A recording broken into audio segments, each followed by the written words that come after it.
The Seventh Tower by Garth Nix. Book 2, Castle. Chapter 20. It took Tal 4 hours to read the section of the book he had been given, and then another few hours to read parts of it with greater attention as he tried to figure out exactly what the author meant. To make it harder, there were pages missing, and the section ended with a sentence that began, "The final act to complete the stairway is..." Tal flipped that final page at least 20 times before he accepted that there were no more. He would have to work out how to finish the stairway on his own. If he got that far. The stairway used all 7 colors of the spectrum, and Tal had only been taught red, orange, yellow, and green. But he had always had a natural flair for light magic, and both his father and Ebbet had taught him things he'd never have learned in the lectorium. His first small attempts were total failures. The sunstone was much more powerful than his old one had been, and he kept losing control of it. Colors blurred, and intensity wavered all over the place. The 3 stairways he managed to produce all fell over when they were only 3 or 4 steps high. "I can't do it," Tal muttered finally, throwing down the pages. His eyes hurt, and he had a headache. He lay down on the mattress and closed his eyes. Just for a few minutes, he told himself. Then he would try again. Before he knew it, Tal was asleep and dreaming. He was out on the ice again, this time without Mila. But he had a sunstone, a very bright sunstone that lit up everything. His shadow guard was there too, but for some reason in the dream, he didn't want it. It kept following at his heels, and he kept running away from it, slipping and sliding on the ice. The shadow guard grew bigger, and then became Sushin's spirit shadow. It got larger still until it filled all the sky behind him, its mouth yawning to swallow him up at a single gulp. Tal woke with a start, sweating. His shadow guard sat up too, in the shape of a comforting, inoffensive Datu. Tal looked at his sunstone. Only 20 minutes had passed. He splashed his face with water, and started working on the stairway of light again. This time, his focus was more intense. At first he made a very small stair, just a few steps, carefully weaving different colored strands of light together into 2 short rainbows, which he then joined end to end to make 3 distinct steps. Even when they hung there in the air, opaque and solid, Tal didn't really believe it would work till he put his foot on the first rainbow step, and it supported him. Elated, he ran up and down the 3 steps over and over, forgetting that the stairs would only last a few minutes after he stopped concentrating on his sunstone. They failed just as his right foot came down on the highest step, sending him sprawling. His shadow guard, still repairing itself after Sushin's attack, was too slow to catch him. It hissed in warning, or exasperation, as he picked himself up and limped to the mattress. A stairway of light big enough to get him out of the pit would take between 2 and 3 hours to build, Tal estimated, if he could manage it. He consulted his sunstone. It probably hadn't been calibrated by the time stone in the assembly for years, but might still be accurate.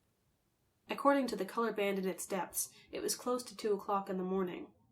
It was unlikely that Sushin or anyone else would visit him before the waking hour, at 7. So he had time to escape.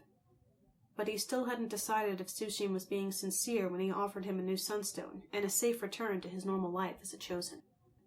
Rubbing his forehead, Tal thought about all this.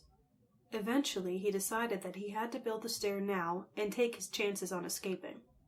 Sushin might be his superior in the Orange Order, but Tal didn't trust him.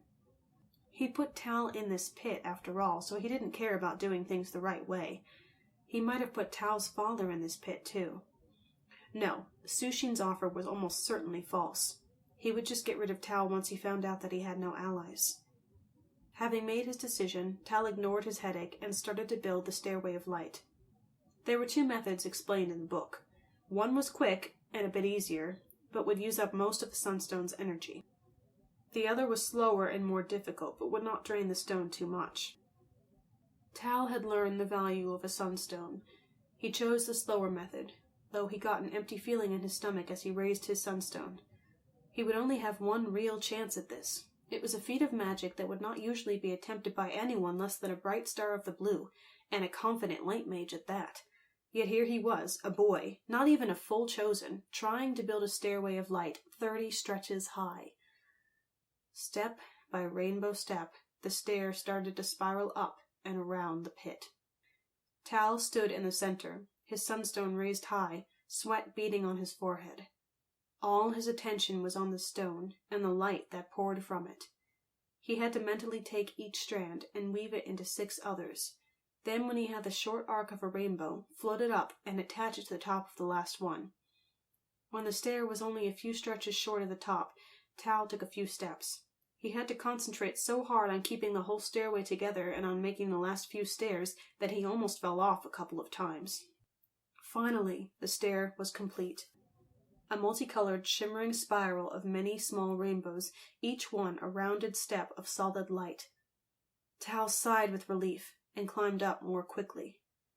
He was 3/4 of the way up when he heard the clatter of metal on stone and a voice raised in anger or pain. Tal was momentarily distracted by the sound, and he lost control of his sunstone. It flared in his hand, and a wild beam of multicolored light shot out. The beam whipped around and under him, cutting the stair in half. All the steps below Tal fell apart in a sudden snowstorm of brilliant light.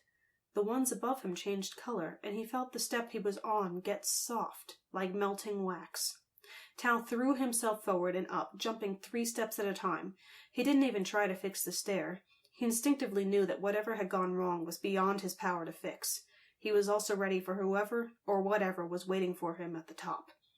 This time he had a sunstone in his hand, and he would fight. The last step felt like a sponge, but it held long enough for Tal to spring up and out of the pit.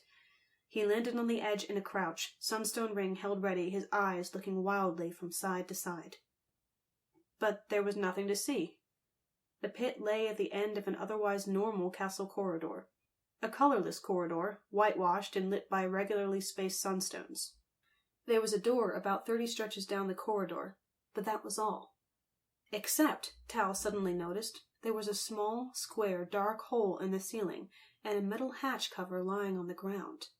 That was what had made the noise. Cautiously, Tal crept down the corridor. His every sense was alert for the sudden opening of the door and the rush of guards, or for someone, or something, to drop out of the odd hatch in the ceiling. As he got closer, Tal heard a weird, scuffling sound. Whatever was up there was moving around. Then he heard a muffled voice cursing. It sounded a bit familiar. "Ebbet?" asked Tal warily. "Is that you?"